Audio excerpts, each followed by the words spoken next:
Real লাইফে move on বলে কোনো কিছু হয় না, হয়তোবা সেটা আমরা দেখি সিনেমার পর্দায়। বাস্তবতায় মুভ অন কেউ করতে পারে না। সময়ের সাপেক্ষে সেই জিনিসগুলো থেকে হয়তোবা অনুভূতিহীন ব্যথাগুলো চলে যায়।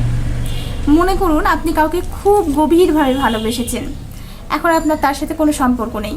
আপনি প্রথমে কষ্ট পেয়েছেন, এখন আপনি অনেকটা স্বাভাবিক জীবনে চলে এসেছেন, অর্থাৎ আপনি মুভ অন করে ফেলেছেন, এমনটা ভাবতে পারেন। কিন্তু আসলে না, আপনি কাউকে গভীর ভালোবেসে থাকলে কখনোই তাকে ভুলতে পারবেন না। কোনো না কোনো সময় কোনো না কোনো অ্যাক্সিডেন্টে আপনার মনে পড়বেই তাকে, হয়তো বা তার কথা বা কোনো ঘ্রাণ, অন্যান্য অনেক কিছু রয়েছে যেটার মাধ্যমে আপনাকে কোনো না কোনোভাবে তার মনে পড়বে। কিন্তু আমরা বলে থেকে মুভ অন করে ফেলেছি, আসলে সেটা সম্ভব হয় না। কারণটা ওই যে আমরা আসলে করতে পারি না সেটা। আমরা একা একা হাসতে শিখে যাই। আগে হয়তো বা তার সাথে হাসতেন, এখন আপনি নিজে একা হাসেন। It's a life, it's a reality life.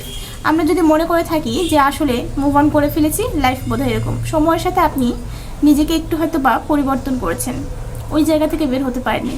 নইলে আপনার জীবন দশায় কখনোই তাকে মনে পড়তো না। কিন্তু বুকে হাত দিয়ে বলুন তো, কখনো কি এরকম হয়েছে যাকে অনেক ভালোবেসেছেন তাকে ভুলে গেছেন? হয় না। কোনো না কোনো স্মৃতি, কোনো না কোনো কথা, কোনো না কোনো কিছুর মাধ্যমে সে আপনার মাইন্ডে চলেই আসে। বাস্তবতা এটাই।